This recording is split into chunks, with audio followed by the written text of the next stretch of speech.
یعنی بار بار رنگ بدلتے ہیں، کبھی ادھر سے کبھی ادھر سے، کیونکہ پہلے تو خود مریم صاحبہ کہتی تھیں، نواز شریف صاحب کہتے تھے کہ یہ تو عمران خان سے تو ہمارا لینا دینا کچھ نہیں ہے، بڑوں کی لڑائی میں بچوں کا کیا کام، یہ مریم صاحبہ کے الفاظ ہیں، یہ بڑوں کا معاملہ ہے، عمران خان اس میں نہ آئے. تو پھر یعنی آرمی کے خلاف، فوج کے خلاف.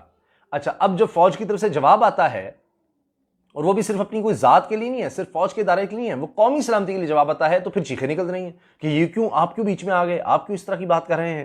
اب میاں نواز شریف صاحب تو اپنے ٹویٹر اکاؤنٹ سے کہہ رہے ہیں کہ جی آئی جی اور اے آئی جی سندھ کے اغوا اور مریم نواز کے کمرے کا دروازہ توڑنے کے واقعے کی انکوائری کے نتائج جنرل باجوہ کی ذاتی یقین دہانی کے باوجود اب تک قوم کے سامنے نہیں آ سکے. کیا قوم کو اس تاخیر کی وجہ جاننے کا حق ہے؟ یہ مسئلہ اتنا پیچیدہ تو نہیں کہ اس پر چند گھنٹوں سے زیادہ وقت درکار ہوتا. تو میاں صاحب، میں گزارش کرتا ہوں کہ آپ یہ بلاول بھٹو صاحب سے پوچھ لیں، انہوں نے 1 مہینے کا وقت دیا ہے، ان سے ہی بات پوچھیں، ان کی بات ہوئی ہے بلاول سے، کیا آپ کو اس پر یہ پریشانی ہو رہی ہے کہ بلاول کی کیوں آرمی چیف سے بات ہو گئی؟ اب یہ جو مریم صاحبہ تقریریں کر رہی ہیں، آج انہوں نے شیر جوان پروگرام کا آغاز کیا، وہاں بہت زیادہ لوگ نہیں آئے، نوجوان نہیں آئے، اور وہاں پر فوج کے خلاف نعرے لگائے گئے، یہ جو گنڈا گردی ہے، اس کے پیچھے وردی ہے، یہ سب باتیں کہی گئیں. اور کافی دفعہ جب نعرہ لگ گیا تو مریم صاحب نے کہا نہیں نہیں، اس طرح کے نعرے لگائے. اگر آپ نے یہ جان بوجھ کر نہیں لگوائے نعرے، ٹھیک، تو آپ پھر یہ تو احساس کریں، اگر آپ نے جان بوجھ کے نہیں لگوائے تو پھر اس کا مطلب ہے کہ آپ جو باتیں کر رہی ہیں، جو آپ لوگوں کے پلیٹ فارم سے باتیں ہو رہی ہیں، وہ تو پھر یہی نعرے لگوا رہی ہیں. اس کا مطلب یہ واضح ہو گیا کہ D G I S P R نے جو باتیں کہیں وہ درست ہیں. آپ جو بیانیہ بنا رہے ہیں وہ فوج کے خلاف، اداروں کے خلاف بنا رہے ہیں. اب آپ اس کو کسی طرح سے جسٹیفائی کرنے کی کوشش بھی کریں گے تو یہ جو نعرے وہاں پر لگ گئے ہیں تو پھر کس طرح لگ گئے؟ اگر آپ ان کے ذہنوں میں نفرت نہیں ڈال رہے، انتشار نہیں ڈال رہے، اداروں کے خلاف نہیں ڈال رہے، تو پھر یہ نعرے کیسے لگ گئے؟ اور یا تو پھر آپ نے جان بوجھ کے لگوائے ہیں. اگر جان بوجھ کے نہیں لگوائے تو پھر تو اس کا مطلب ہے کہ آپ جو بھی کہہ رہے ہیں، لوگوں کے ذہنوں میں، آپ کی پارٹی کے لوگ جو وہاں پر اکٹھے ہوتے ہیں ان کے ذہنوں میں تو یہی پیغام جا رہا ہے. تو باقیوں کو آپ کیوں کہہ رہے ہیں کہ جی آپ تو غلط مطلب لیتے ہیں، ہم نے تو حکومت سے کہا کہ جی اس کی ٹانگیں کانپ رہی تھیں، یہ پسینے چھوٹ رہے تھے.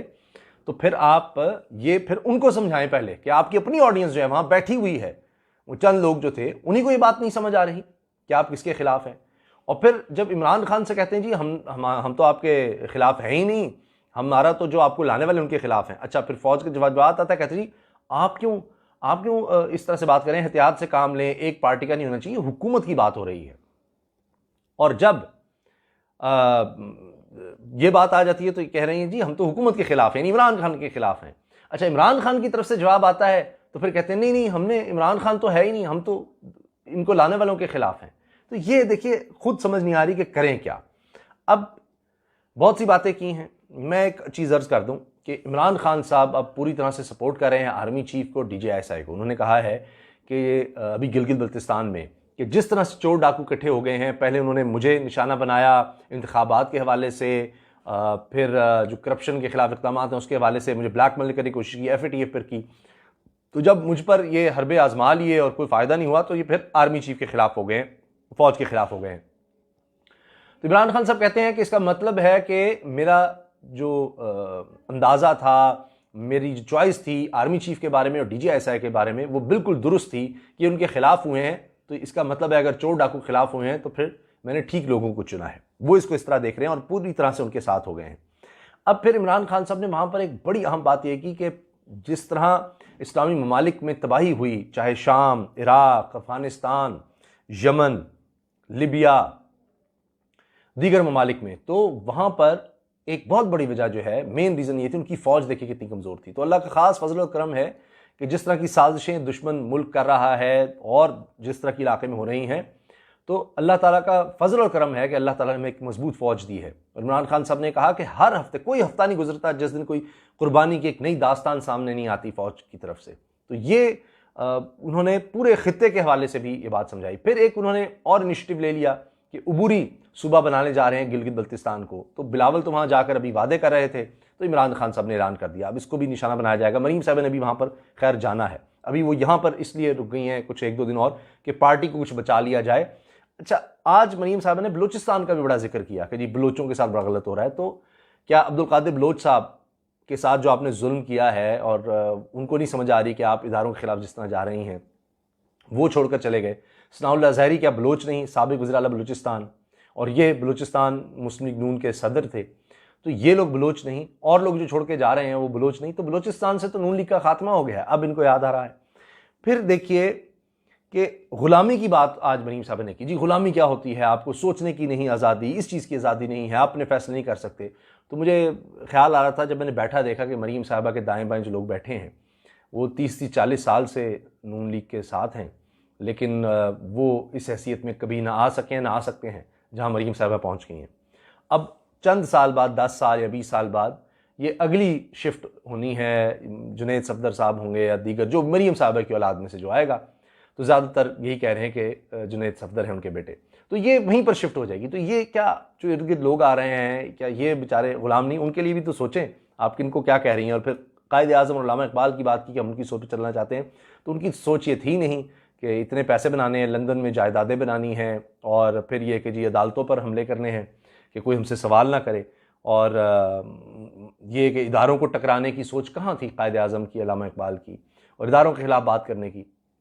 اب یاد آ گیا، مریم صاحبہ نے کہا جی پولیس کی وردی کی بھی عزت ہے، تو یہ اب یاد آئی ہے جب ان کو ہاتھ باندھ کے کھڑے رکھا جاتا تھا شہباز شریف کے سامنے، اور 2-2.5 ہزار تو آپ کے گھر کی حفاظت پہ ہی لگے ہوتے تھے صرف، تو تب ان کی کوئی عزت نہیں تھی۔ تو یہ عجیب و غریب اس طرح کی باتیں سامنے آئی ہیں۔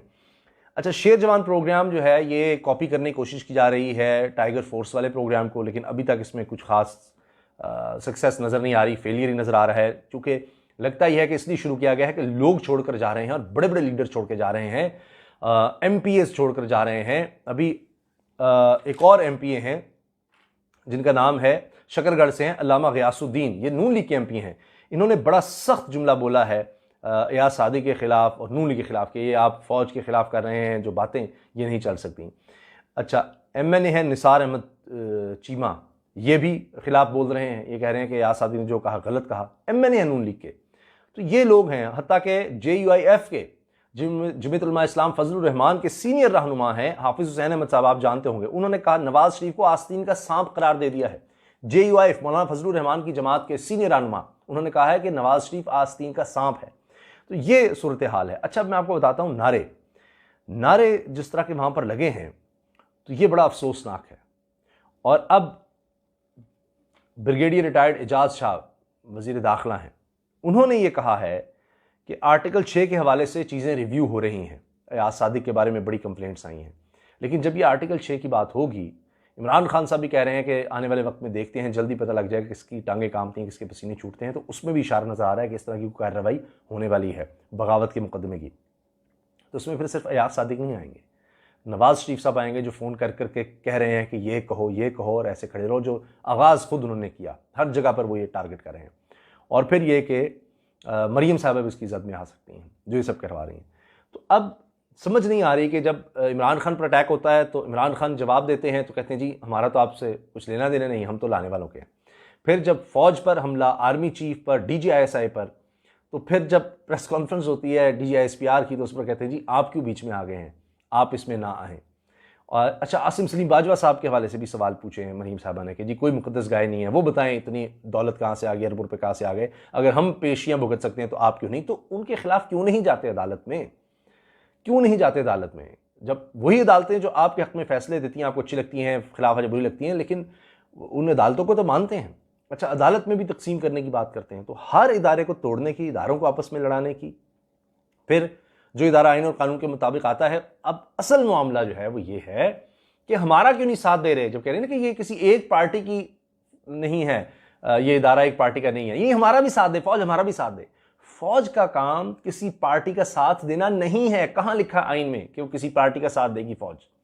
فوج کا کام ہے جو حکومت ہوگی، جس کو لوگ چنیں گے، اس کے مطابق کام کرنا ہے فوج نے، آئین میں درج ہے۔ آپ کے والد صاحب کتنی دفعہ، 3 دفعہ آپ کہتے ہیں جی وزیر اعظم بنے، کب فوج نے ان کے ساتھ چلنے سے انکار کیا؟ کب ایسا ہوا؟ وہ پرویز مشرف صاحب والا معاملہ جو ہے وہ ایک الگ آپ رکھ لیتے ہیں، اس کے علاوہ بتا دیں آپ تو کیا رحیل شریف صاحب آپ کے کہنے پر ملاقات نہیں انہوں نے کی عمران خان سے اور طاہر القادری سے؟ کوئی آرمی چیف پسند نہیں آیا، غالباً 6 آرمی چیف دیکھے ہیں نواز شریف صاحب نے جب وزیر اعظم رہے، کوئی ایک ان کو پسند نہیں آیا۔ تو کہیں تو کوئی مسئلہ ہے آپ کے اندر، تو وہ بھی دیکھیں۔ تو یہ چیزیں غور کرنے کی ہیں، ان پر دھیان دینے کی ضرورت ہے کہ جس طرح سے یہ سب باتیں ہو رہی ہیں اور یہ نعرے جب لگوائے گئے ہیں تو یہ بات آگے تک جائے گی، اور کافی جب نعرے لگے اس کے بعد مریم صاحبہ نے ان کو روکا. تو یہ ذرا لمحہ فکریہ بن چکا ہے، اس پر سوچنے کی ضرورت ہے کہ یہ چاہ رہی ہیں کہ مریم صاحبہ، واضح ہو رہا ہے کہ ابھی ایک دو مہینے پہلے تک تو خاموشی تھی، اس کے بعد یہ سب کہ جی ہماری طرف توجہ کیوں نہیں ہو رہی، یہ فوج ہمیں کیوں نہیں سرو کر رہی، ہماری جماعت کو سرو کیوں نہیں کر رہی، جس طرح پولیس ہمیں سرو کرتی تھی اس طرح کیوں نہیں سرو کر رہی. تو یہ اصل مسئلہ سامنے آ رہا ہے، ان کی باتوں سے صاف نظر آ رہا ہے، ان کے جملوں سے، کہ ساری پارٹیوں کو سرو کرے فوج. یہ فوج کا کام رہ گیا ہے. اور جواب بھی نہ دیں جب ہم حملے کریں آرمی چیف اور DGI پر، یا جو پاکستان کی فتوحات ہیں، تاریخ ہیں، اس کو مسخ کرنے کی بھی ہم کوشش کریں تو آپ خاموش رہیں. اور خاموشی ختم ہوتی ہے، مجھے وہ یاد آ گیا آخر میں عرض کر دوں کہ وہ جس طرح ہوتا ہے کہ کبھی کوئی کہیں سے کسی کی کوئی گالی گلوچ آپ کوئی بندہ کسی کو دیتا ہے تو آگے سے جواب دے کہتے ہیں جی میں نے آپ کو کہا کیا ہے. تو وہ بات ہے کہ آپ جو مرضی کرتے رہیں، جو باتیں کرتے رہیں، تو جب جواب آتا ہے تو وہ کہتے ہیں جی ہم نے کہا کیا ہے، ہم نے کیا کیا ہے. تو آپ جو کر رہے ہیں وہ سب کو سمجھ آ رہا ہے، سب دیکھ رہے ہیں، اور یہ سب کچھ لگتا ہے کہ بہت جلد اس کا رد عمل سب کے سامنے نظر آئے گا. اور بہت سی باتوں میں جو باتیں بڑی ملک کے خلاف، قومی سلامتی کے خلاف ہو چکی ہیں، اس پہ بہت سے لوگوں کو کچھ بھگتنا پڑے گا. اجازت دیجیے، اللہ حافظ. پاکستان زندہ باد.